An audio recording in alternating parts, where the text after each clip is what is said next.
What's an operator? So, an operator to me is someone who becomes one with their machine. It sounds cheesy, but becoming one with your machine and using it as an extension of your body. So, I fell in love with machines for that exact reason. It's like, I can lift 2,000 pounds. It's like, this is incredible. Yeah, so I fell in love with it really quickly, and then just my passion developed quite quickly too. And yeah, it took me through a pretty crazy career.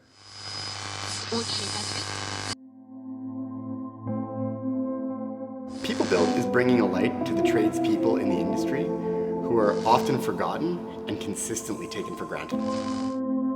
Construction industry matters. It's been fascinating now to be able to have the platform to meet the men and women who work in our construction industry.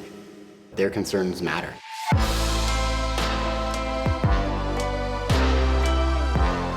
Welcome to the People Built podcast.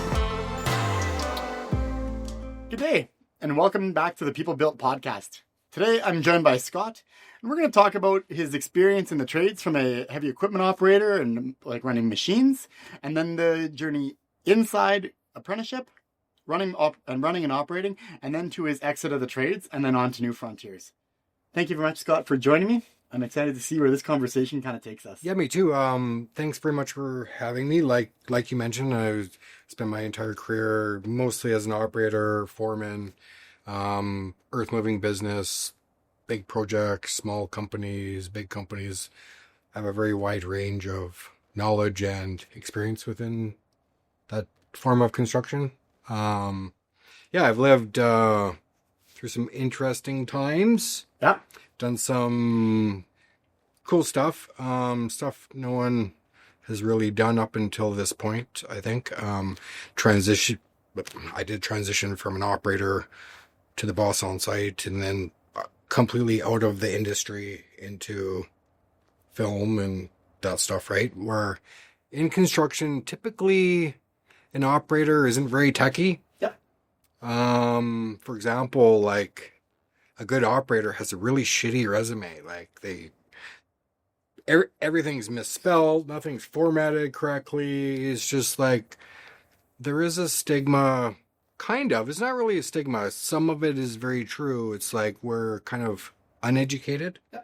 which I am. What so did you graduate high school? I have grade 9. Grade 9? Grade 9. So I was an operator. I'm good at construction, but I'm also techie. Well, what is an operator? What's an operator? So an operator to me is someone who becomes one with their machine. It sounds cheesy, but becoming one with your machine and using it as an extension of your body. So I fell in love with machines for that exact reason. It's like, I can lift 2,000 pounds. It's like, this is incredible.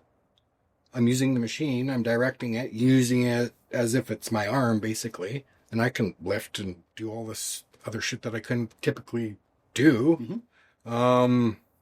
Yeah, so I fell in love with it really quickly, and then just my passion developed quite quickly too. And yeah, it took me through a pretty crazy career. Is there a formal training? So to go from a great graduate, finishing grade 9, at some point in your life, you're an operator and you're one with a machine. How does one get from no knowledge at all to one with a machine? Is there a formal training? There's formal training, but it's bullshit and it's a ripoff. You go in debt, and I have a big beef with operator schools. They fill a person with false hope. Yep. So in these schools, you pay like 20 grand, you learn how to run the joysticks, basically, right? So you can kind of operate the machine, but you can't operate it enough to actually keep or hold a job. So what happens is you get a certificate that doesn't mean shit. What does the certificate say? What would you have been in? What are people when they get a certificate? I don't know. So I am certified to run a bulldozer or dump truck or excavator, whatever, right?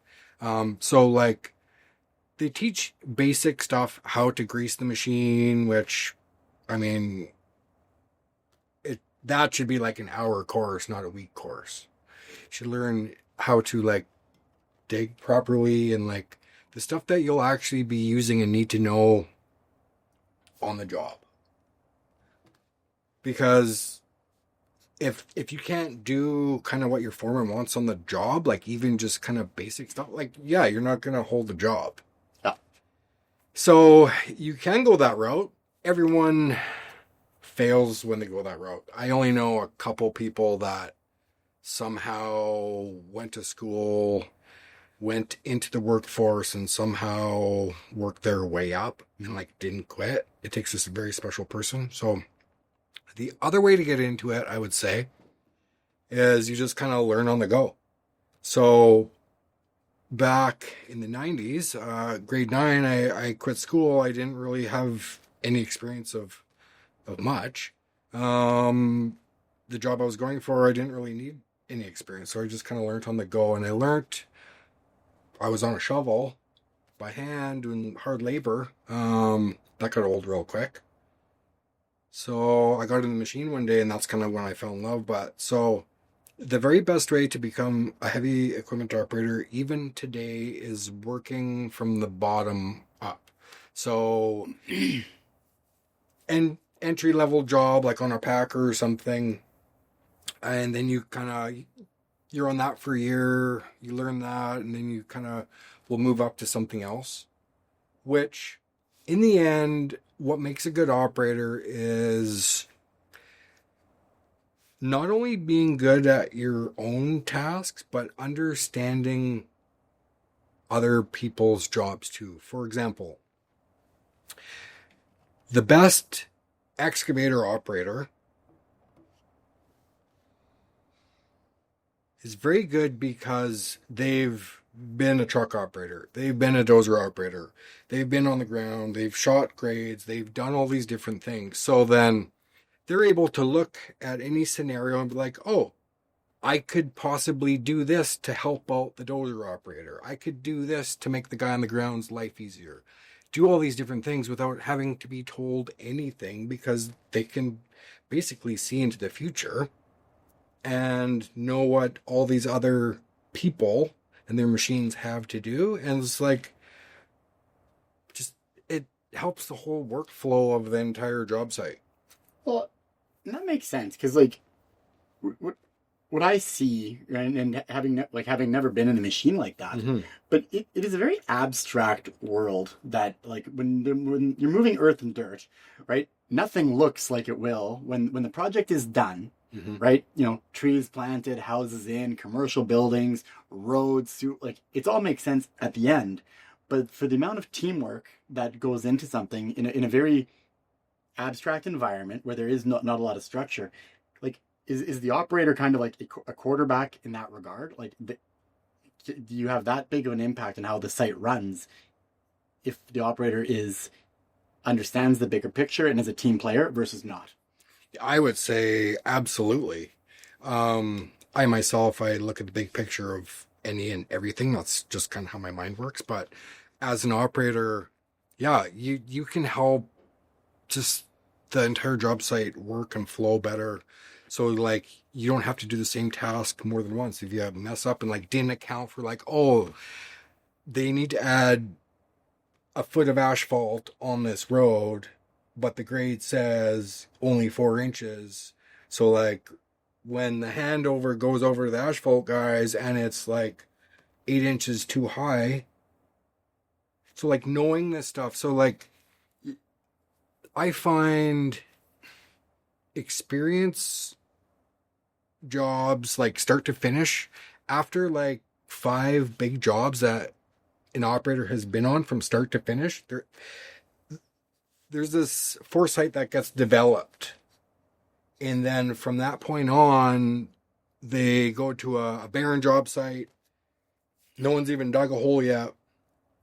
You can look at the plans, look at that land, and you're able to envision how it's going to be in the end, because you've done it so many times. Although it's a new job, like, same processes and like same way of doing things. So is that typical? Like, sort of all the places you worked at, were they really good at making sure that like their staff, their employees, and people who were being trained got to see the projects through to the end to be able to build that knowledge base, or were some better than others, or I mean, they all suck. okay, So, I mean, some places are better than others, but a big thing I don't like about construction, especially in dirt construction, is like I always fought with the other foremans because, yeah, they're a bit older than me, but they have a different technique with their guys. It's like they don't tell their guys anything. So it's no wonder a guy brand new to the site hops in their truck and does circles and doesn't know what to do, where to go, because in some cases there's zero direction. Just go over there, you're going over there, follow that guy. Well, that guy doesn't know what to do. So the approach I took, and I try to do with everything, even in my business now with people, is like, I don't care if you only run a rock truck. I'm explaining to the entire team the task for the day and why. So like maybe if something changes during the day, they remember, oh, he said this. They're able to make their own decision on the fly, and they don't have to ask me every 10 seconds what to do. Or maybe don't ask me and just waste time being unproductive because they're scared to come talk to the foreman.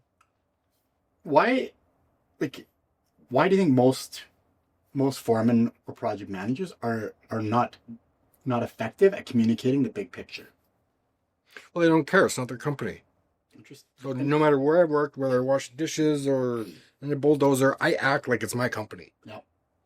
I actually care. I mean, I probably shouldn't have in a lot of cases, but like that's how I'm built. I can't help it. And then so what's the motivating factor then? So for the foreman who's there, right, who's kind of just shipping people out the door and just go do this, follow that guy, if they don't care enough because it's not their company, what's the motivating factor for them to kind of either do good at their job or even maintain their job?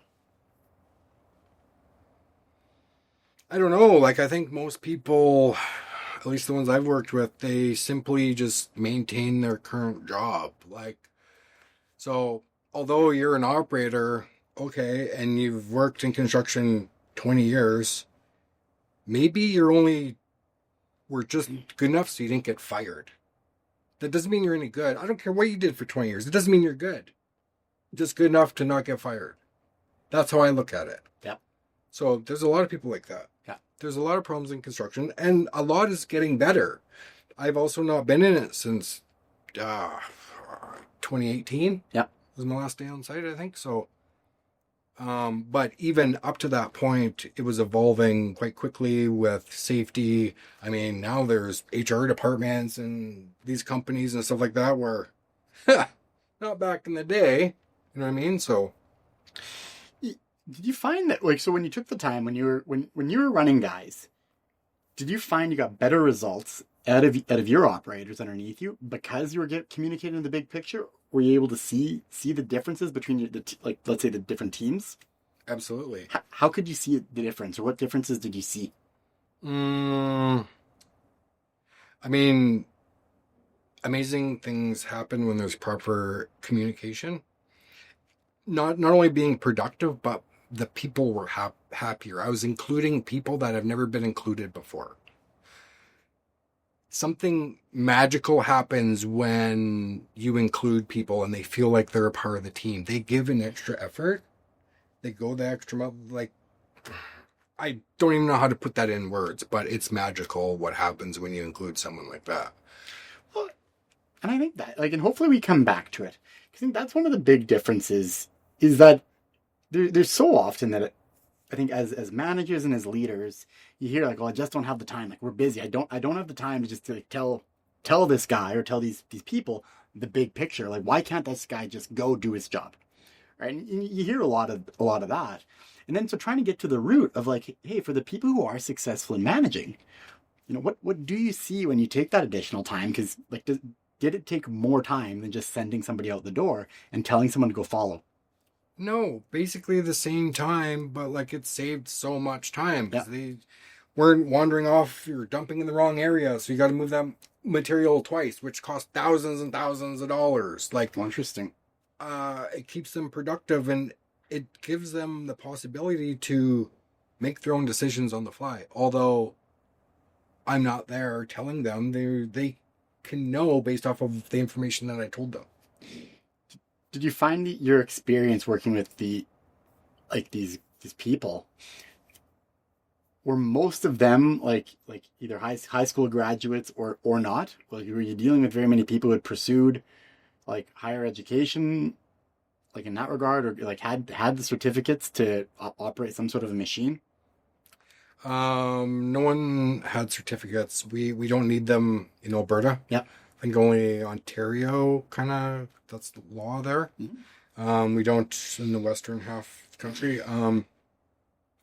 No, most people, dropouts, drug addicts, alcoholics, divorce, struggling just to get by. I mean, you make a lot of money in that specific trade, but you're not taught to manage your money and do productive things. There's this weird kind of behind the scenes culture where you get done for the day and the crew goes out drinking and, start doing drugs and doing all sorts of shit after work, right? And then that brings a whole nother problem where, okay, now it's tomorrow morning and I have a job site to run. I got 40 employees running 40 machines on a job site. And like, one big thing in the morning is making sure everyone is sober. How do you do that? So I would do that by having everyone in a group meeting where I'm able to talk and interact with them. So like involving them includes me asking their opinion. So I'm not the one in the machine doing their job where they're doing it. So they know better than I do because I just drive by. I see a snapshot in time. Yeah. That doesn't give me a full picture. So like, I actually want to know what they think. What are you having a hard time with? What would make it better, easier, more efficient? So I'm including them in these conversations. And that's how I'm able to run an extremely efficient job site with so many people. But yeah, so I interact with them in the morning. And then you could tell, like, so how often were you dealing with people then where you're questioning their sobriety, be it drugs or alcohol? Well, some people it's like every day, like they're just known to be like this. Some people, I've seen people turn their heads and let them run machines anyway. Is there a hazard in that? Yeah, there's a lot of hazards in that. Even just like breaking the machine, then there's like harming other people, harming them. There's people on the ground, like there's so many different ways, right? Have you ever seen that? Like working across multiple provinces, right? For you? Or like only Alberta, or you work? Yeah, I worked mostly in Alberta, up in Fort Mac and stuff. I do have a story that I don't think I've ever told. There was a scraper that ran over a car and killed all the people in the car. It was on night shift, so it wasn't my shift. I was the day foreman, but I got called in, I think at like 2 a.m. or something, to come help drive the scraper off of this car.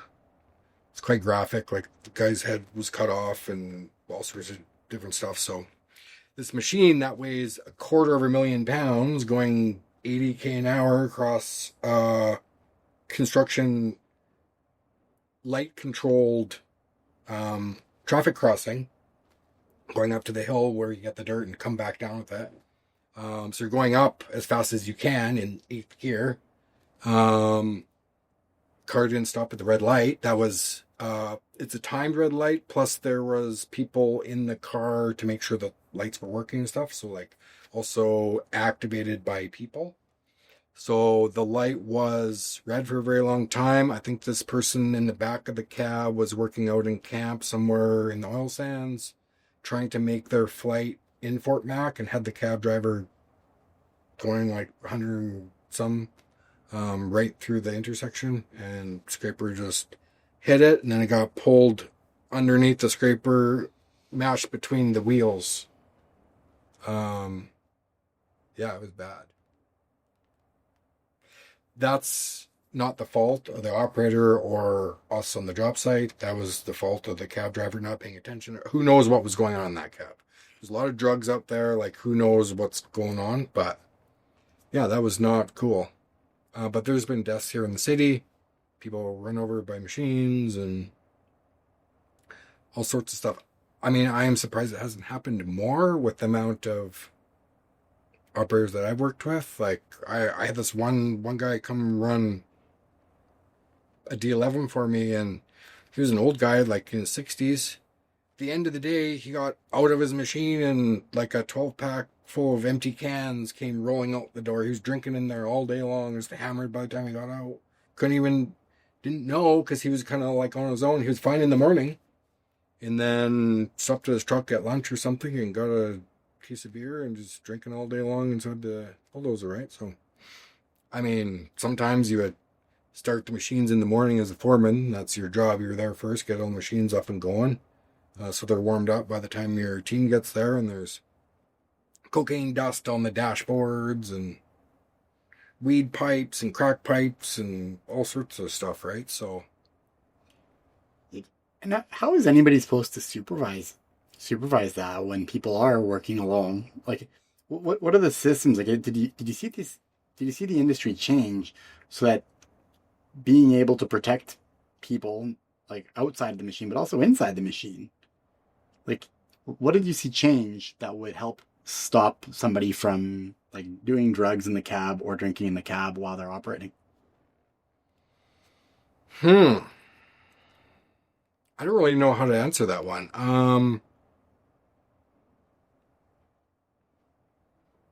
I don't know. Because like what I'd say is like from an observation standpoint, I think one thing that separates a lot of our trade work and field work is how much of it happens greatly outside the realm of supervision, right? We like people work on multiple floors of different buildings. Operating is really an extreme example. Like you have motor vehicles that are operating across multiple acres of property, but between private land, on highway, off highway, road systems, and these people are in their vehicle by themselves for what I imagine is 8 to 12 hours a day, with little to no oversight. Right? And so there's a lot of trust, blind trust, arguably, that just says that they're all sober, none of them are doing drugs, they're all safe, they're all fit for duty at all times. So with that in mind, like, how much oversight did you really have once somebody started duty? I mean, you would hear from other operators during break time if someone was messed up or whatever. They go like check on people specifically, like ones that are known for doing that type of stuff. So maybe just go up and ask them a random question or whatever. Just even make some stuff up just so you could interact with them and see how they are. Yeah, it was a huge problem. Plagued the industry for years and years. Did you find the difference between working up in Fort Mac oil sands? Like, were you ever on dry camps or dry sites? Like, was there a difference between what you saw, let's say, within municipality, Calgary, Edmonton, those areas, or Fort Mac, where it's like better controlled? So dry camps are never dry. I mean, they say they are, but I mean, there's guys smoking crack outside and going on benders and not. So like, if they're off for 3 days, yeah, they go to town and get drugs and hookers and stuff for the 3 days, and then they come back to work. Like, people with children and wives and stuff doing this stuff, right? Yeah, dry camp's a bunch of bullshit. If there's a will, there's a way, and there's a will when you're addicted. You know what I mean? So, and there's big money in it. So, like, why wouldn't people get this stuff into dry camps, right? So, did you find like what What's the makeup generally like when you're out in camp? Kind of who are the people who are out there? What's the is there a kind of a like is it a real mosaic of people or is there kind of like a norm like There's a bunch. Like there's a bunch from I guess overseas. A lot of people from Ireland because they're really good operators. So that's like a really big trade or like a way of life there is being an operator. And they speak English. So they're the perfect people to import for labor. mm-hmm. There are girls that go for summer like off year from college or whatever. Just trying to make some extra money. There's young kids who've never been on a construction site before. There's guys that have been doing it for years. People from like a bunch from New Brunswick and East Coast. There's like a mix of everyone there. Same time, they're not all on drugs or whatever, right? But there's a bunch that are. Did you see that improve over time? Like as far as like less people on drugs, or did that? Not up there. I only worked up there for a couple of years, so he was kind of consistent, kind of the whole way. But I mean, in town, it was a little bit better. But yeah, I don't know, crazy stuff.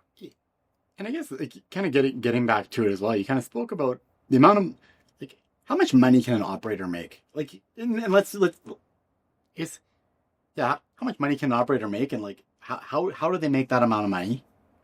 Is because it isn't consistent, is it? Like, can an operator work year round? They can. So like it depends on what they operate. Depends where they are. So like in the city, you can work all year round, but like you can't really build stuff out of frozen dirt, it's ice cubes and stuff like that. So you can't get compaction. So when it's springtime, everything melts and just everything settles and sinks. So, but you can dig ponds and stack material like preparing for summer. So like a lot of swamps and stuff you do in the winter, so you can, for one, sit on it. And then haul it and like drive in there without sinking and all this stuff, right? So like there is a lot of work that you can do in the winter. Yeah, wages vary. Like mining, I don't even know how much they pay up in Fort Mac, like a stupid amount of money. Like more than 150 grand a year? Oh yes. Oh like, wow. Probably double. Oh wow. Yeah. Yep, that's a lot of money. Yeah, so like you can make a lot of money just driving a whole truck, and all you do is drive this giant beast and just dump dirt from A to B, and that's all you do, and yeah, make a lot of money. And that's like shift work. So guys were making in 6 months up there what I made in a full year here. And what was your experience like? Because you brought up like not a lot of financial literacy. Mm-hmm. Right? So guys are making 150 to 300 grand, right? What are most people spending their money on, or how are you seeing your peers? Like, because you can be very successful with that amount of money. Mm-hmm. You can build a great life. Mm-hmm. What did you see? So I seen that they get a taste of the money, and it's not how much you make ever. So you have a person that's not good with making money, and now he's making $300K a year. What does he do? He buys a truck, $100,000, buys a boat, buys a toy hauler RV, has all these payments, all this interest, blah, blah, blah. And then maybe he gets fired or something happens in the oil patch. He loses his job and has this insane debt and it's completely broke. So like that's, I've seen that a million times. They buy this big house, all the stuff they can't afford, like normally. Mm-hmm. They don't invest any money. They don't do any of this, blow their money as it comes in. That is a very common trend in construction, especially in Fort Mac. Now in town here, yeah, you making $4,000 to $6,000 after tax every 2 weeks. That's good money. Yep. But yeah, going to get a brand new truck and brand new this and brand new that, it's not sustainable forever. Everything's a roller coaster, our economy and the world is like that, right? So stuff happens. There's recessions and stuff like that, but people don't think like that. Yeah, because I guess like how many cycles like that did you see, or like have you seen where guys where you're working or guys are working, and then all of a sudden mass layoffs? Like, did that ever happen? Yeah. Well, especially in the winter. So like, guys will spend all their money throughout the summertime when they're making money. Mm-hmm. It's weather dependent work. So it's like, yeah, okay, you got rained out for 2 weeks. Now what? You didn't save your money from your last paychecks. Now you're struggling. That's a very common thing. Yeah, not preparing for winter. So you're probably laid off for 4 months in the winter. You're not going to prepare for that. How good a job do companies do in preparing their staff for that reality? Not at all. Not one that I've ever worked for. Not one. No, it's up to them to figure their own shit out. Like, they just work there. They're not an employee. Like, no one cares about you. Did you ever work at a company that you felt like they cared about you? Me, yes, because I wasn't just an operator. I was a part of management. So that's a little bit different. Yeah. Um, Did you ever experience as an operator then working at a company where you felt like they cared about you before you got into management? no. No, you're just disposable. However, it has changed. There's been a swap in power. Yeah. Where now the operators have all the power because there's a labor shortage. So like an operator can go to whatever company he feels pays the most or is the best to work for. The operator now has all the power, where before it's like, oh, you don't want to work here? Fuck you, you're fired. Go work somewhere else. Like companies didn't care. There was just so many people in the work pool to choose from, and they all just kind of bounce around here or there, wherever, depending on who has the work, who's paying the most, blah, blah, blah. Yeah, there's been a power shift now, so everything's different. So would you say like then, like the people who are running machines, like these tradespeople, like that, they need a lot of like personal discipline, right? Because of the variability of their income, right? Mm-hmm. And that, that it can be busy or not busy based on weather, based on like seasonality, but it can also be busy, like slow down based on like macroeconomic. And then by and large, most of the people who are getting into this, they may be high school educated or not. Mm-hmm. And companies, in your experience, just aren't out there providing that financial awareness, backbone, or like training of like, this is how the industry works. This is what you need to do to prepare yourself for these ups and downs. Yeah, they don't do that. Just like in high school, they don't teach you how to do your taxes. Right. It's the same problem, kind of. Do you still have contacts in the industry? Like, you still kind of like, so you've been out of the industry now for seven years coming up here, right? Do you still have a lot of industry contacts and people who are kind of... Yeah, so like I'm in the industry, but I'm not in it. Like, I'm not an operator, I'm not a foreman anymore, but all my clients are in construction, and I still travel the world and operate machines here and there and kind of do whatever I want in that regard. So yeah, I still have lots of contacts in the industry, which I talk to all the time. The topics we talk about are a lot different because now it's like I don't really discuss what's going on the job site anymore. Mm-hmm. I'm not involved that way, so I'm more involved with the production of like what we're doing for them or whatever, right? So based around media, not the job site. Yeah. So does that answer your question? A little bit, because I think kind of like what my hope would be is that not only do like these operators like have more powers, more like, what are they doing? What are they doing with it? Right? Like, what are those working conditions getting better?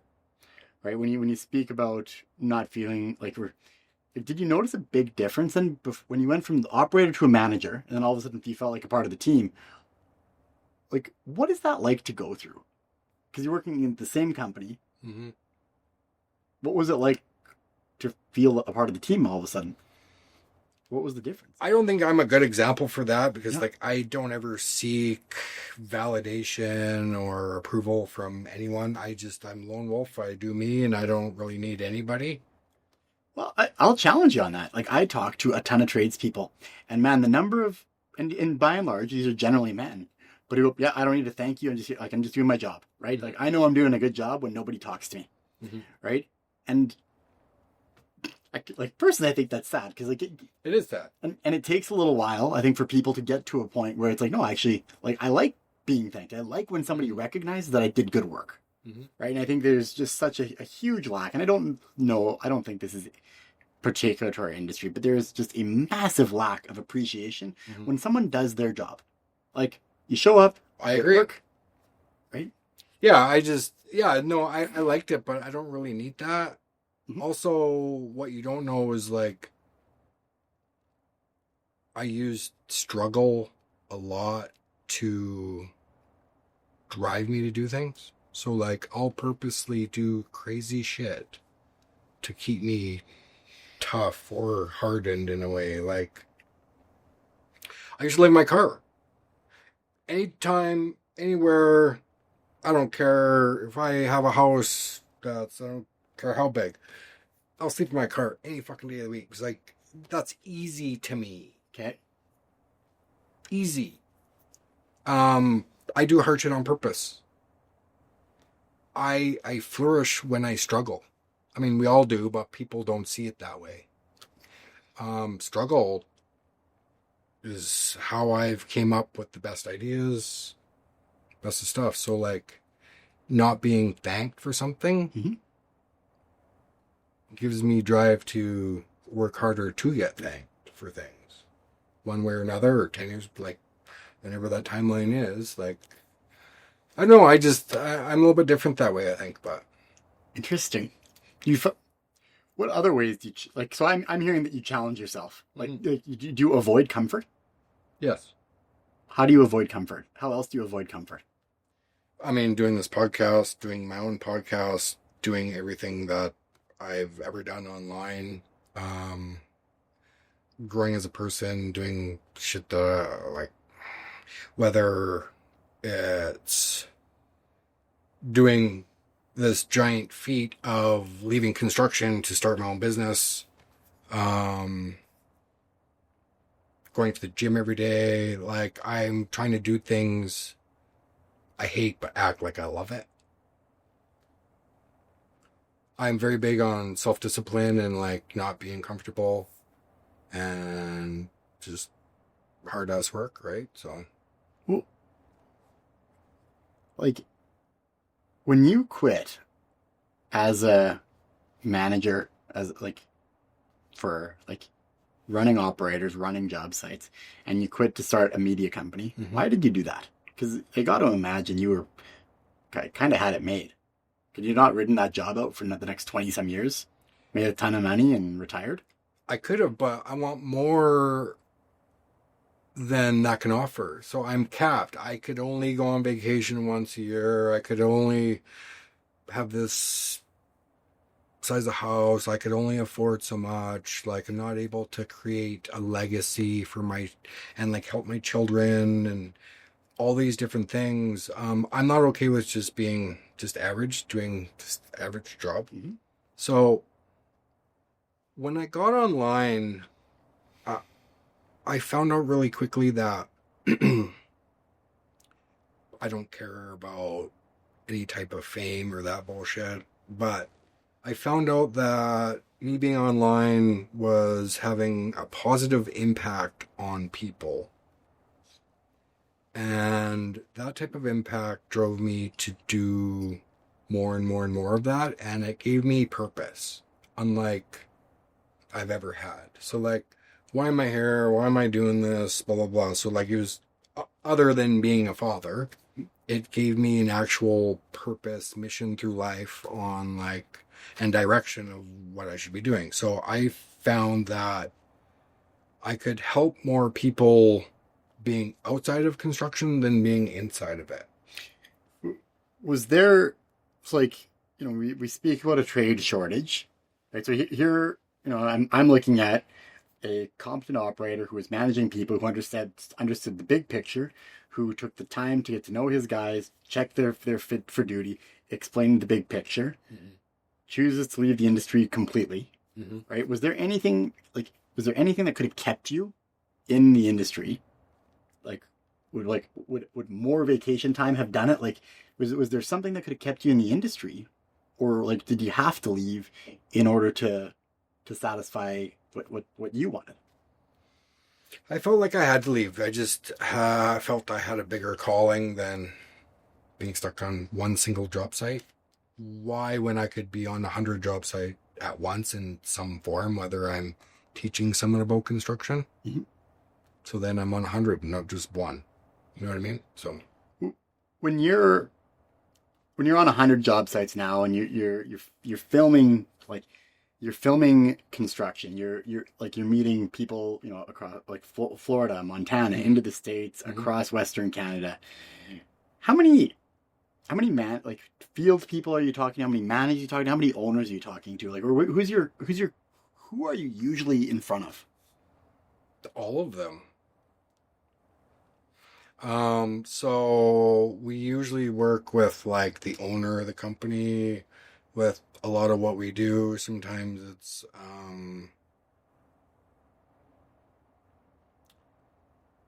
guys that kind of run. Hang on here, let me think. A lot of operators, a lot of surveyors, project managers, people who kind of run the operations of the company, and then a lot of like the president of the company or the CEO or the owner or like whatever. So it's like a mix of kind of everybody. Well, and then like you're also going to see, if you're on job sites, you're going to see the people that your client employs, but you're also going to see other people, because jobs like. Are you seeing, like, I guess, what do you see, right? Like, do you see happy people? Like, do you see people who are treated with respect? Do you see training being done effectively? Do you see effective communication? Like, do you see pride? Or how do you see any of those things when you're on different sites? Yeah, so I see two main things. I see a company that is basically just a facade, where it's like they act like they're the best place to work and it's so great to work there and they do this for their people. Well, that's just like perception they've created like online, and it's really a shitty place to work, and it's really not that great at all, and it's probably the worst place to work. And then there's companies that are investing in their people, training their people, actually like their employees that are cared about dearly and a part of the whole team, not just a disposable operator that can be replaced at any moment. Although they could be. Like, I'm seeing a shift with almost all companies going towards showing their people. They're learning very quickly that their people matter and they're nothing without their people. I think sometimes they, in the past, have took it for granted.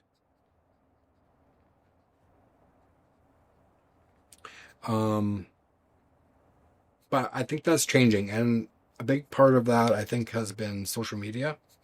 There's a big focus on highlighting people,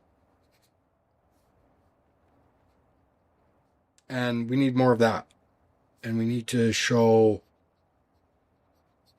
the entire industry, not just the good parts. We also need to show the shitty parts. The first step of changing something is talking about it. So, like, if we just run and hide and don't ever talk about the issues that are in the background, nothing's ever going to change, right? So, and actually, those are some of my favorite questions. Actually, those are my two favorite questions to ask, right? So it's, what does the industry do well that we should do more of? Mm-hmm. What are the things that we don't do well that we need to change? Mm-hmm. And you know what? Let's start with I love starting with what don't we do well? What do you see as an industry? Like, what are a couple things that you just don't think should be a part of our industry when we do it poorly?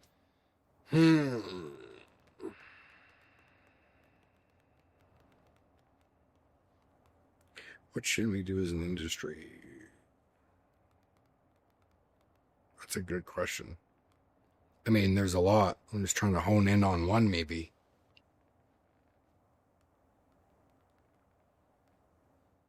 We shouldn't put people who are not good with people in leadership roles. What? Yes. Why not? As a foreman,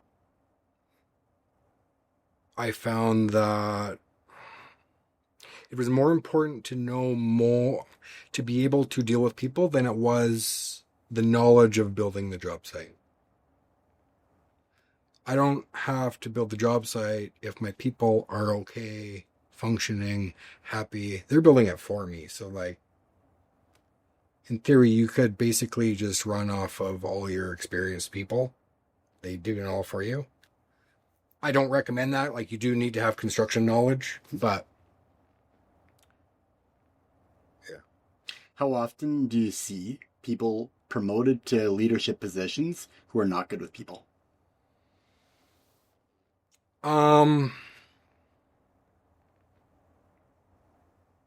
In the past, it has been a common trend, like, for example, in dirt, like heavy earth moving construction. Every single time. The odd time they might get some young guy in there that's a little bit different than the rest and is good with people.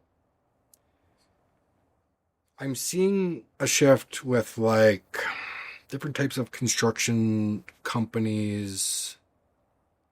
For example, one in Vancouver that I worked for a very long time. They put pipe in the ground. They do infrastructure. They do, like, all sorts of different things in Vancouver. They're actually training their people. There's, like, mental health stuff, like, just all the stuff that everyone should be doing, but they're not doing. They're actually doing. So they're kind of leading the way, as you are with your company, actually caring about their people and investing in them and all this stuff that, I mean, is required. What does the company get out of that? Like, what are they getting any benefit, or is that just a straight expense? I've been saying for years we need to collectively train all of our people, specifically in dirt construction. As an example, people in the past were like, oh, I'm not going to train this operator. They're just going to jump over and work for the competitor. It's like, yeah, okay, that's one way to look at it. Or if everyone's trained, it doesn't matter where they jump. Everyone's trained, everyone's experienced, everyone's safe. It doesn't matter. Can everybody just get on board and do it? And then, like, we all make more money and safer and less lawsuits and deaths and all this other crap? Like, is that hard to see? Is it hard? Like, do you think the people who run these companies, like, do you think they're not smart people? I mean, I don't judge smart by letters behind your name. I don't care about that at all. Yeah. We'll define smart. There's different types of smart. So the one I care most about is, like, common sense type smart. I mean, you can be a math wizard and be inept to social things that are important in a company. Interacting with people and, like, I don't know, there's just so much stuff. But. Well, and I think to make it more specific is, like, you know, you've observed, right, that people get promoted to positions where they're not good with people. Mm-hmm. That as an industry we tend not to train, right? In general, the common theme that I've heard as well is that, well, if I train this person, they're just going to go to somewhere else, and nobody trains. So there's a whole collection of people who are not being trained. The way we train as an industry, right? There's the third party trainers, let's say the schools, they don't do as good of a job as they could in, like, real world, like, relevant training. And so then you end up with like poor mental health, like issues on job sites, inefficiency, like injury, like injuries on job sites, safety. Like there's a whole other like this describes a significant portion of the industry. And then so the question for me is like, well, are the people who are in charge of this industry, are they smart? Like, are they doing this intentionally? Is there a big picture? Are we all accidentally doing it wrong? So they're smart, but they're disconnected from the field, which is the problem. I feel I was a good foreman because I never forget what it's like to be an operator. Even to this day, like I just never forget.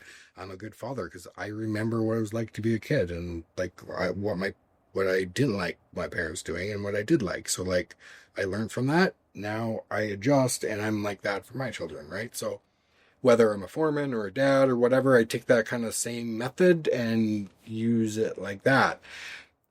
I feel when a company grows and gets really big, there's a disconnect from the people who run it because no, they're not in the field. They're not seeing firsthand. They don't even bother to go drive on site anymore. They don't have to.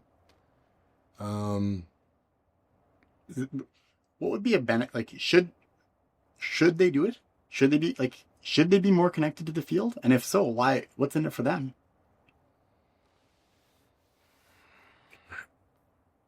I mean, they'll make more money. If they're in a position where, let's say, they're an upper, but they're not an owner, like there's still room to look good and you're doing a good job, you're running a good company.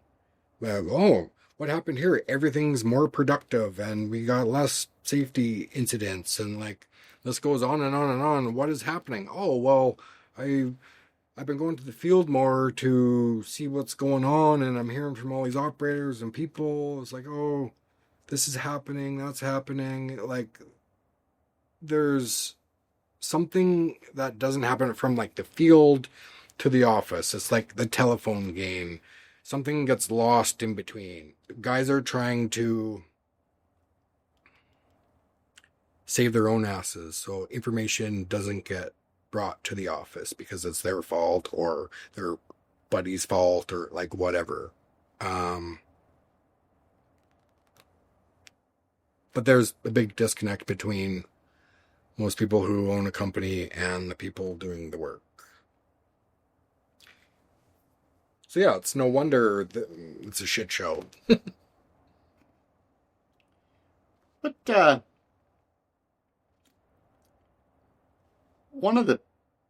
think one of the scary things, like for people who are, let's say, who are in the office, who are disconnected from the field, right? To have the courage to go out to the field and to expose probably a good chunk of their own ignorance, because they don't know what's going on in the field. Mm-hmm.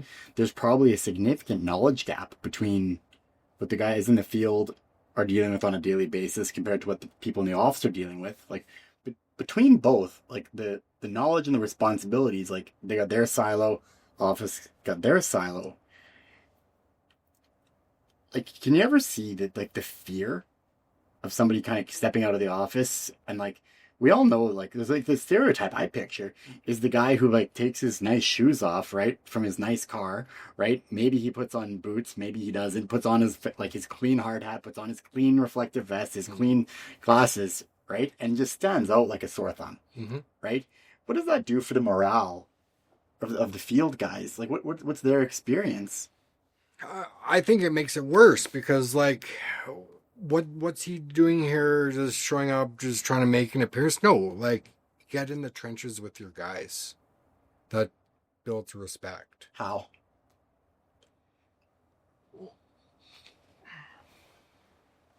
Well, for one, it's like very relatable. So, like, you understand what your guys are going through, so you're able to make decisions based off of like you doing that actual work, and like that will bring change really quickly, especially when you have the power to change it.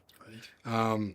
So yeah, that eliminates that whole disconnect between field and office and the lost in translation thing. Yeah, I've always been in the trenches with the guys any day of the week. I do anything, whatever, but I like doing hard shit. Yeah, it goes back to challenging yourself. Some people aren't allowed to leave the office and go to the field. Do you think that's good for our industry? No, I think that's very bad for the industry. I have an example. I was doing some work for an equipment dealership in Edmonton, dealing with the head salesperson. She was never even in the brand of machine that she's in charge of selling. How the hell can you sell a machine that you don't even know anything about? While I was there, I told her, too bad, your boss can stand over there. You're getting in this. I made her get in the machine. That was the best day she's ever had in her life at that dealership at work. Since she's high up at that company. So now she makes all of the office people once a year get a machine so they understand the product that they're selling and why it's so great. And it's a team building thing. It's like, you have all these machines here and you're not doing a team building. This is the funnest thing on earth that you could possibly be doing. Get the girl in accounting in a skid steer even. That'll be the best day. Months after that, she'll still be smiling, be more productive, love coming to work, feeling like you're an actual part of the team. It's just it's great, I feel, for team environment. Would you go the other way? Would you get the operator to go sit in the accounting office? Yes. Yeah. Absolutely. Interesting. This is why it's good for the guy that runs an excavator to also know how to run a rock truck, bulldozer, all these other things, so they understand the other person's job. Have you ever worked at a company that was good at that? No. Do you do that in your own company? I guess I try to. In the way that I won't tell a guy to do something that I can't do. So I'm able to tell a guy how to edit something a certain way because I can actually do it myself. And when he gives feedback, it's oh, I can't do this. I understand why. So it's I'm not upset because I know it's virtually impossible to do that because I know how to do it. I do it myself. I can do it right now. I don't really get them in my position. I don't even know what my position is. I don't know. It's kind of hard to get someone in my position, I suppose. But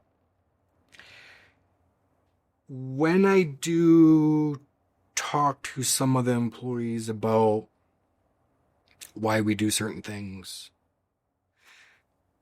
I try to explain, I guess, from my perspective, and they don't know what's going on in the background. So it's yeah, perhaps we have to wait on this new gear, new camera, because we're trying to juggle this other shit that you don't know about.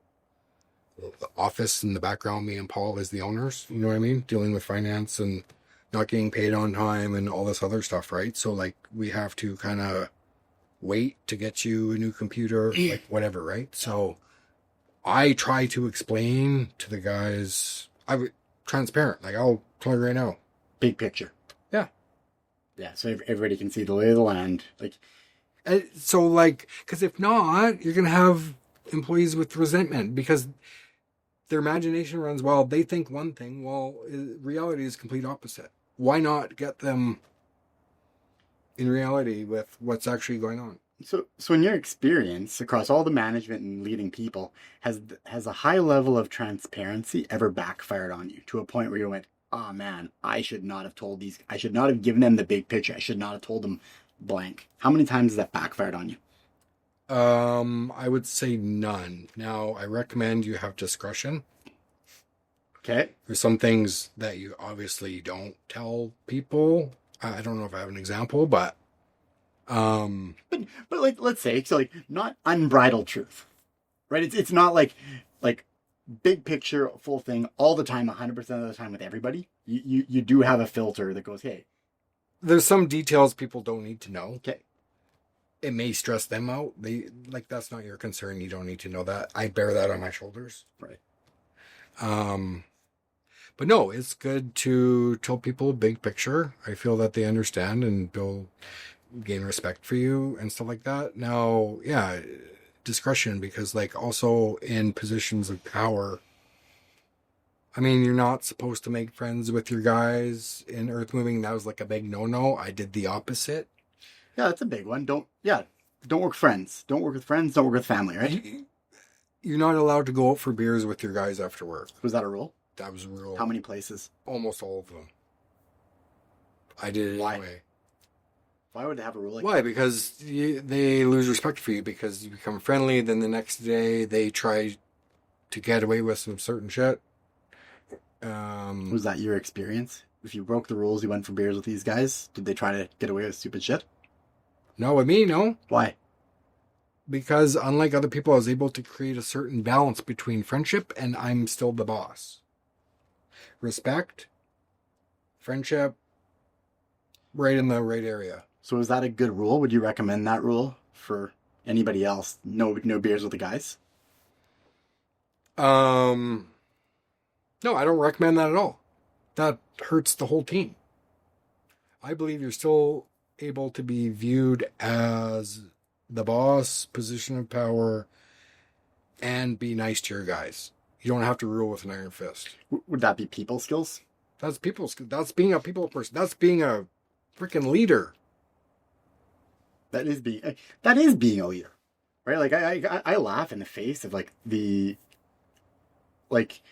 is that what friendship means? Is that what they think friendship means? Is that what camaraderie means? Is that all of a sudden you're going to let all your friends get away with not showing up at work? Well, no, I don't need friends like that. But I want to know the guy who I'm working with, who I'm in the trenches with, what's going on for them. Because like, you know, I picture like being able to like recognize when they're having a tough day, when things are not right, and you know them, so you know that things aren't right, right? You can prevent a guy from getting into a machine, right? You can build teamwork. You know, some guys are going to work harder today than other days. Some guys are going to work less hard, and you can do that if there's that sense of camaraderie. And if you don't have it, if everything's a 9-to-5 job, or you know, like 7 to 7, everything's a 7 to 7 job, right? And these guys work in a machine all day by themselves. How are you supposed to build teamwork? However, but give an inch, they'll take a mile. So you have to be able to make a very clear line where it's like just back to that balance. It's like I'm still the boss. How did you do that? And what were you like? I did it without even trying. Naturally, I don't know. So where do guys try where do guys try to take the mile?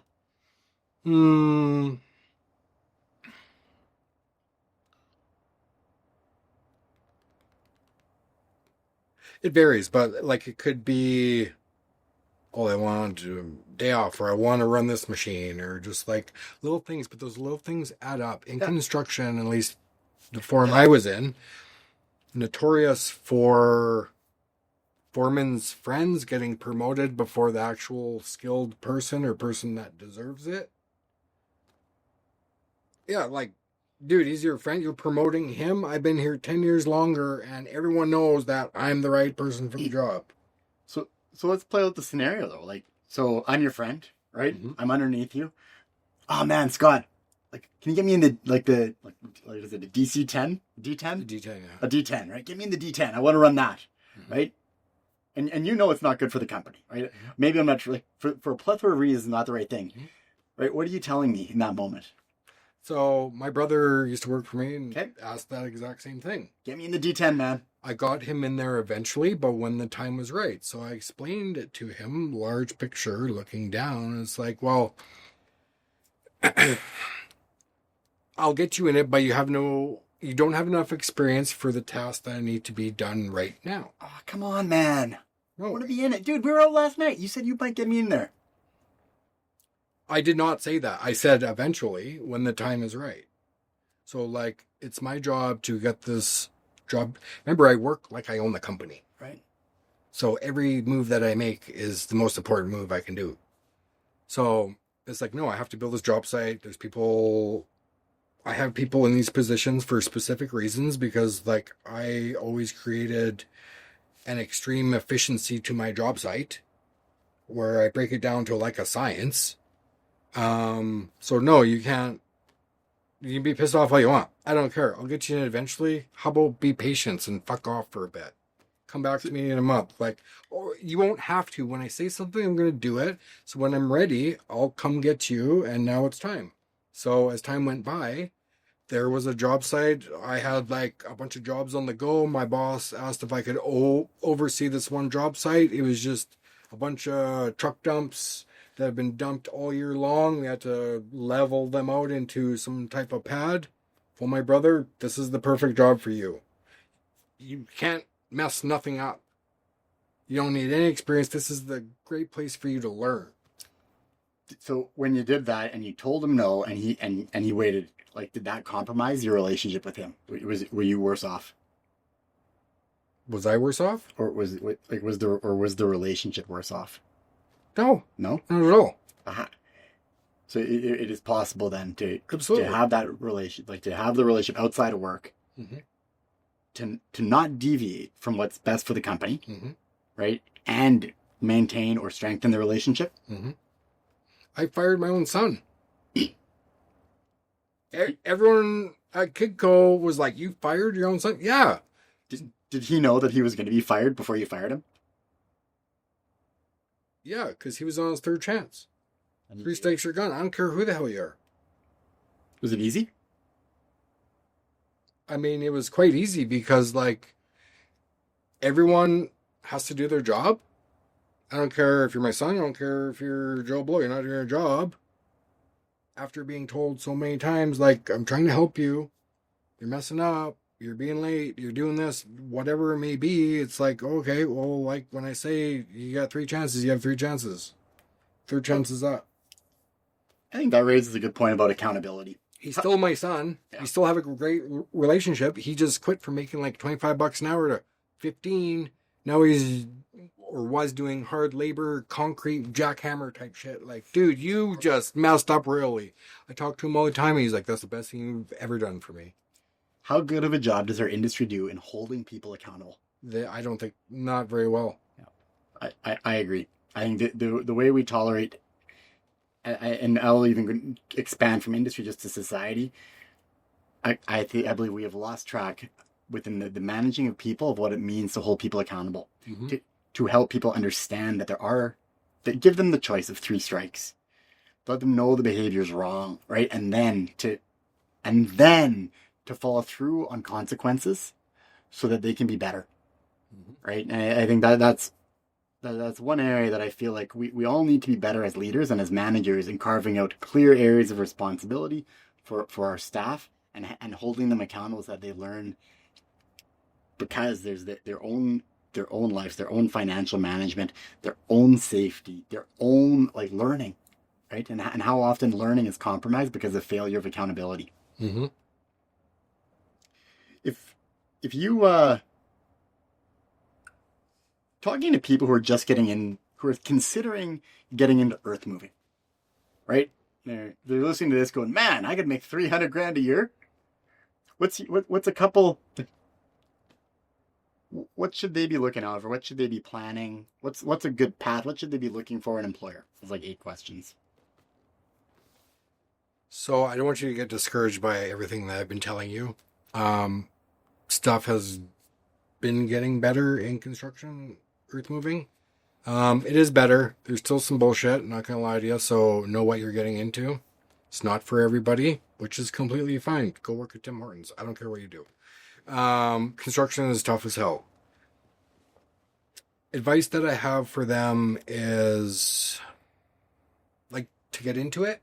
Yeah, if nobody's ever been, like, you know what, I'm picturing like high school students coming out of high school, or people who they've graduated university, they're in their career and they're just not happy, and they're like, man, maybe a trade, and they're considering earth moving, right? So maybe, you got your 18, 19-year-olds, but then you got your like 28, 30, 34-year-olds, right? In two different categories, but we see a lot of those type of demographics, I find. I find it's the best, coolest, most badass job you can do. It's so much fun. The machines are huge. It's a lot of work. I mean, it's all overtime. That's how you make all your money, is the overtime. Okay. 6 days a week, 12 hours a day, sometimes 14, sometimes in construction, you work longer than you're supposed to. So like I worked 79 days straight, I think was the longest I've ever worked. I was in my 20s, but, yeah, I don't know. It's a good trade. You are now able to learn a lot on YouTube. That's where I began teaching people about construction, was YouTube. So like now it's actually quite easier to get into. Don't waste your money going to an equipment school because it's a joke. The employer, when you send in your resume with your certificate, everyone laughs and this guy doesn't know how to run shit and throws out your resume. Like, it's a joke. It's sad. So don't get the certificate. If you Don't listen get to Scott's like, don't get the certificate. How do you? So what would an employer look for in a resume then? How do you differentiate if a certificate isn't there? What should they look for? Get an entry-level job. So apply for something like that. So a packer doesn't need any experience. That is a great way to get in the door. If you're observant, you'll be able to go on the job site, run that machine, and like able to see how a job site functions and runs and process of who's doing what. Like, just by watching, you're able to learn a lot. Be your own teacher. Try to get a mentor. Try to make a friend on the job site that has more experience. You guys can kind of get through it together or whatever. Yeah, there's a lot of learning that you can do on your own. I have always been a very productive person no matter what I was doing. So when I wanted to run a bulldozer, I applied for a job, said I ran one for 2 years, lied. Would you recommend lying on your resume? No, don't do that. Okay. It's not for everyone. Sink or swim. So my first day, I was in it 10, 12 hours, learning the controls, like trying not to get stuck, blah, whatever. The difference is that night I went home and I replayed it over and over and over and over and over. And I've been obsessed with it machines ever since. So like, not everyone will do that. Those like, oh, okay, I'm done for the day. Go home, watch TV, go to sleep, think nothing of it. Go back the next day, try to remember what they did, struggle. I was the opposite. I was like, I picked the thing apart. Passion. Yes, exactly. Oh. So not everyone can lie and get away with it. But that's how I did. What should they look for in an employer? What would be a good employer? Or what qualities would you think they'd see? Believe it or not, a good employer is someone that never misses a paycheck. Yep. This still happens even today. Smaller type companies. A good employer will invest in you, whether it's training, safety, whatever. There's, a bunch of different courses that a lot of good companies put their people through. And just like how they interact with you, like how just even if you, for example, see a new employee, what do you ask him? How's it going? Yep. Yeah, I generally like to ask them, why did they choose to work here? Yeah, that too. So like, why? Oh, I heard it's a good place. Why is it a good place? Yeah. So that said, ask around. Mm-hmm. Ask what places are good to work. Have you worked there? What do you like about it? What's the benefits? Do they have health benefits? Do they have life, like insurance and like all these other things, right? So as an operator now, you have all the power. So you have options. You could work in the city, work 5 days a week, 6 days a week. You could work shift work up in Fort Mac, 2 weeks on, 2 weeks off. Like, it's amazing having 2 weeks off and all your money to do stuff. If you're smart with your money. There's shifts that are on for 10 days, off for 3. That's good too. So there's options, but it comes down to you want to work for someone who treats you like a human being. It's sad I have to say that, but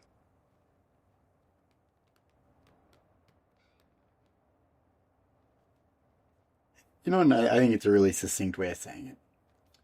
Right? You should if you don't feel like you're getting treated like a human being, you're at the wrong place. Mm-hmm. There are places, and you get to see it now, especially with the diverse experience that you're getting. Mm-hmm. There are places in every industry where you can be treated like a human being. You need a couple basic things to go by, that being a great one. Not every company is perfect.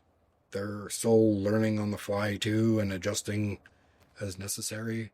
So like if you're too hard on your employees, you'll just be jumping around and never sticking with anything, which isn't good either. Because there's no perfect company. But I mean, as long as they have a good base of like, they care about you, they have stuff that kind of fits your lifestyle, that the life that you want to live. Like, if you don't want to work out of town, don't get a job out of town. You're going to be miserable. It's not all about money either, right? So like, I stopped working up in Fort Mac. Well, I got divorced because I had a girlfriend up there while I was married. So there was that too, but I was away all the time. So like, didn't get to see my kids as much as I wanted. And there's a whole bunch of problems that come along with that stuff. But and then I think one theme that we've been throughout the interview, but probably like transparency, right? Like for new employees, just to, if they're asking questions, are they getting answers, right? Is that okay? So in a job interview, you should actually be interviewing the employer, right? That's what I'd be doing. Like if I had to go work somewhere else tomorrow, I know exactly what I'd be doing. If I wouldn't have to go for an interview, I'd just get a job, but there's that. But yeah, like if that wasn't the case, I would be interviewing employers. Who am I going to give my everything to? Because that's how I operate. It's like I'm all or nothing. So like, if I come to work for you, it's like I own the fucking place and I care about the same shit you do. Do you have any questions for me?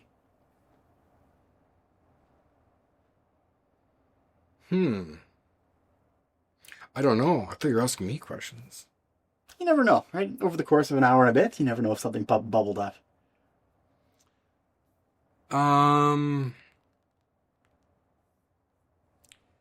Why are you taking time out of your day, life, company to do People Built? What good is this going to do?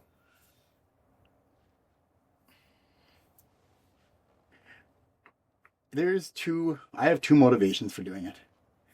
One of them is one of them is self-serving.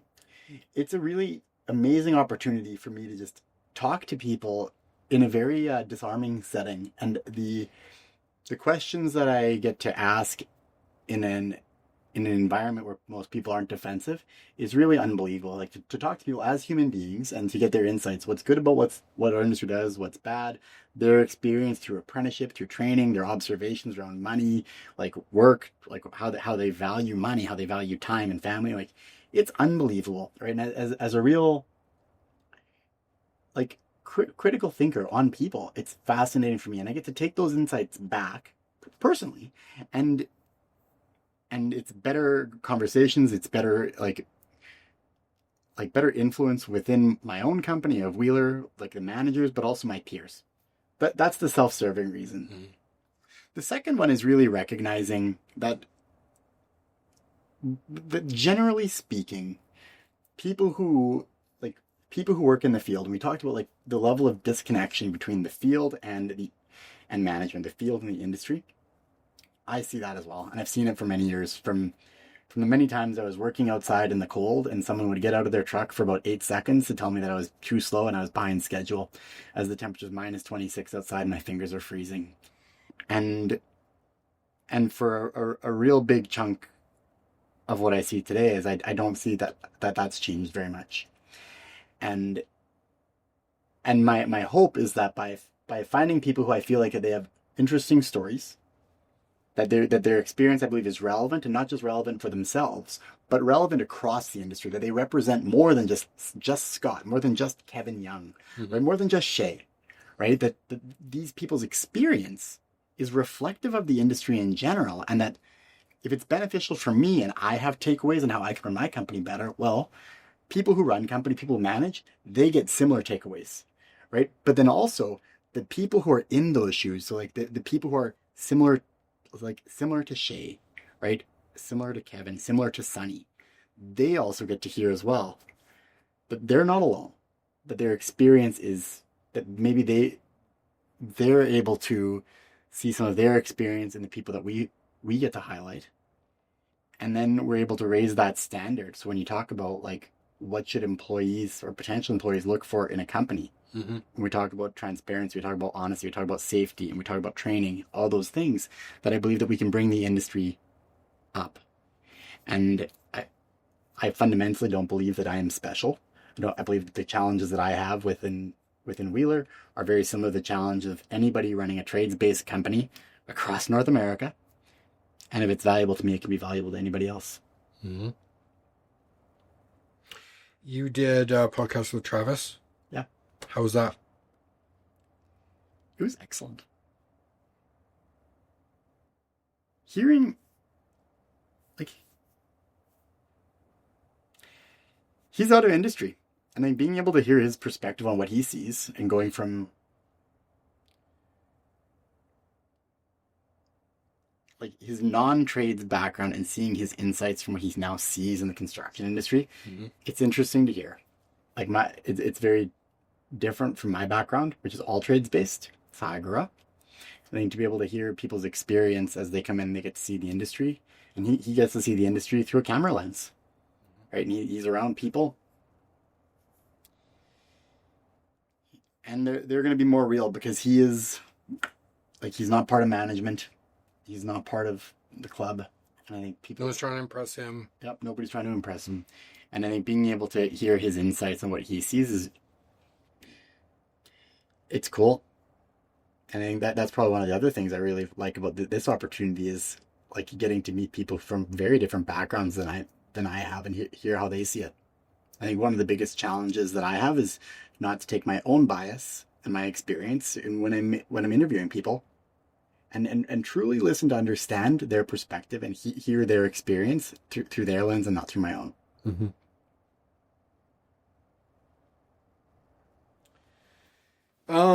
So far in your series, you've had what, 7 podcasts? How many? Man. The number 9 feels about right now. That's my favorite word. What has been some of your favorite highlights?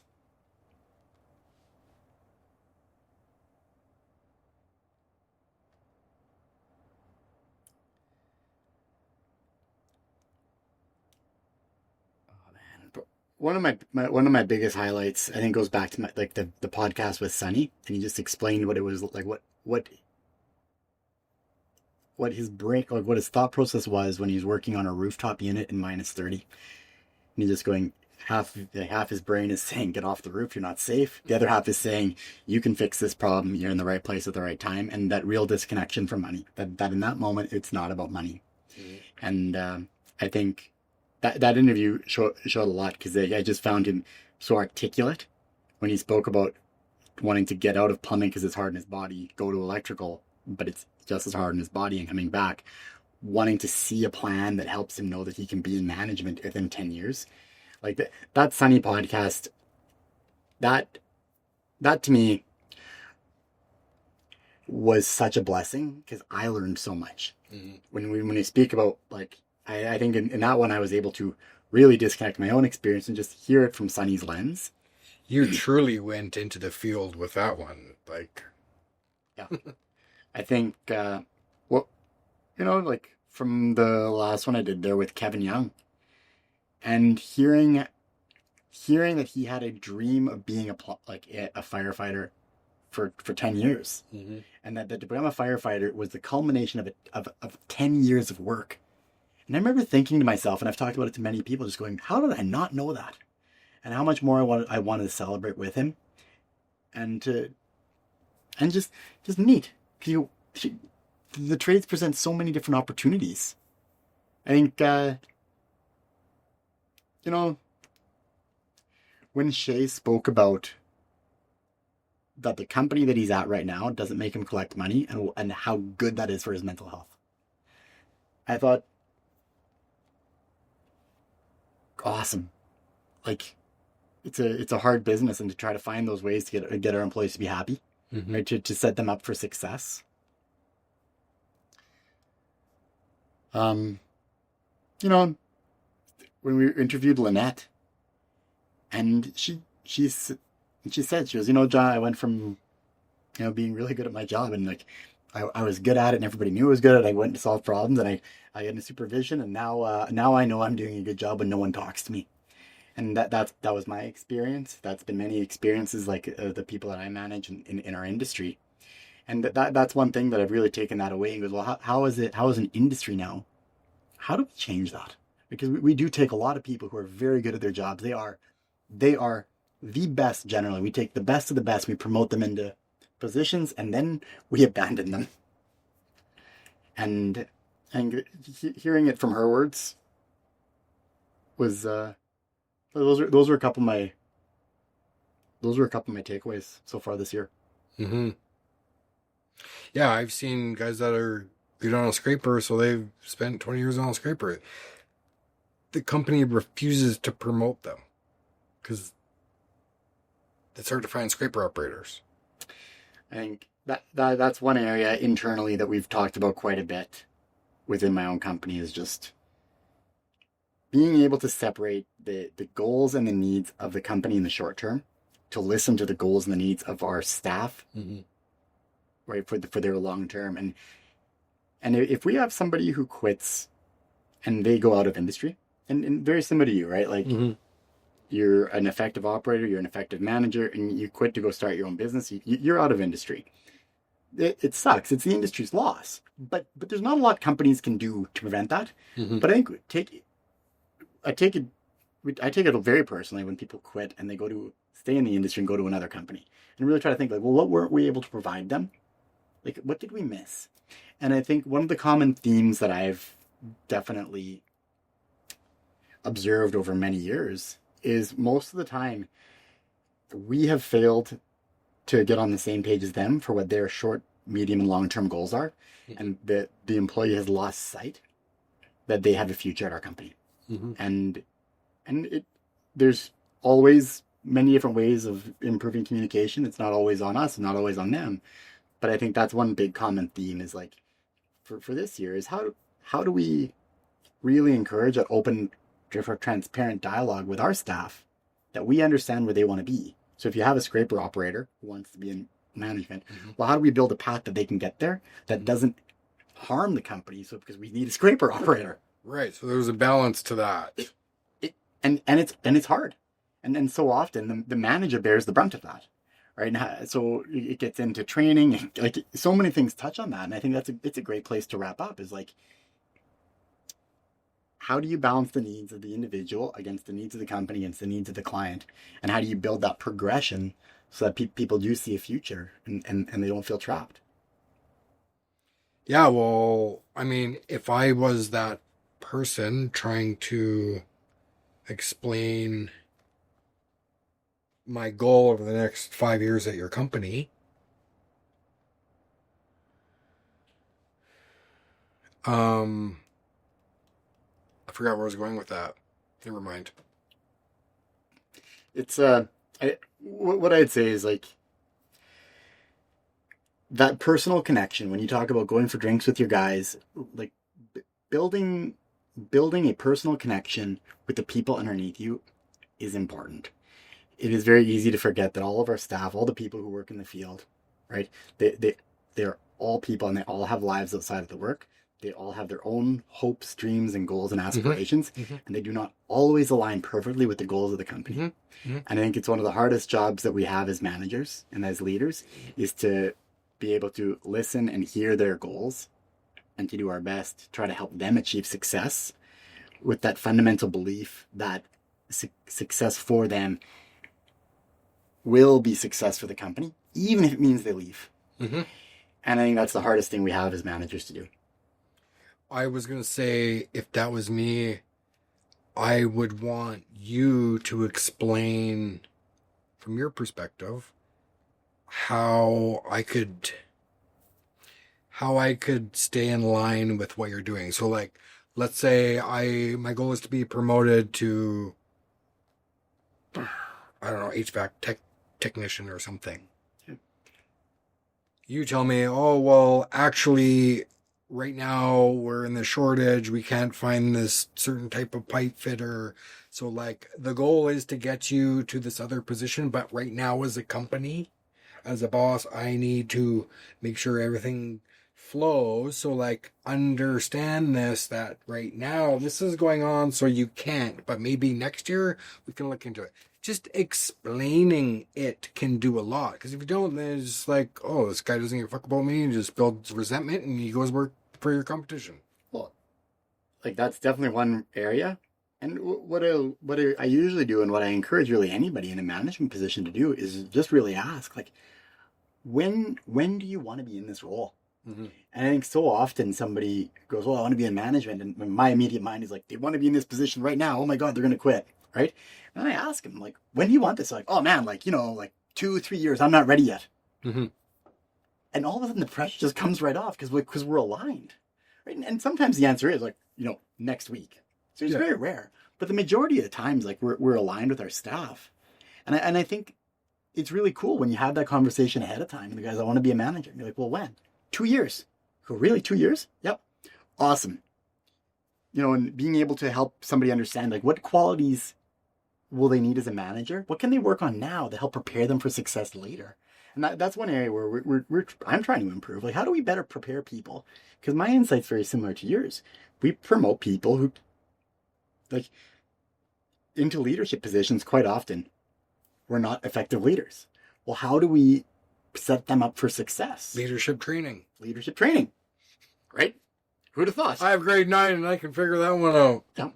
And that's where we go back, right? So the people who run these companies, are they putting their staff through leadership trainings? Are they giving them effective, like, emotional intelligence courses? Or are they having those discussions? Are they painting the bigger picture? And I think so often, because the industry is busy and it's very cyclical, we just don't. And I think the companies who do take the time to take a breath, to do the leadership training, mm-hmm. right, to do the emotional intelligence, that is the same thing as sitting your operators down in the morning or once a week and going, hey guys, this is what we're going to achieve this week. This is the big picture. This is how your job interacts with their job, mm-hmm. right?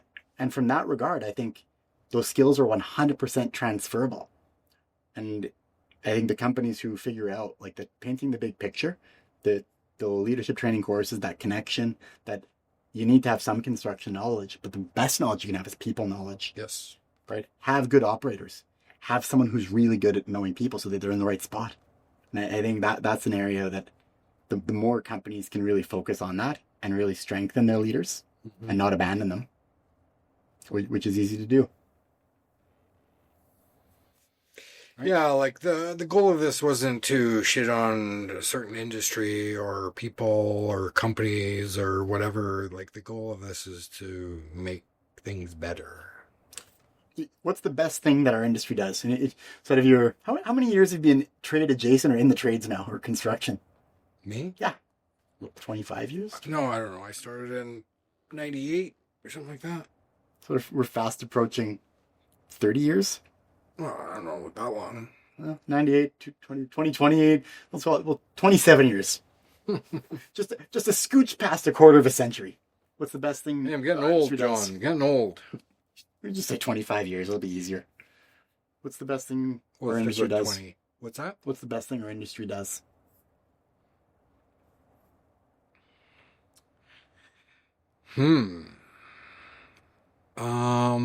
Makes everyone's life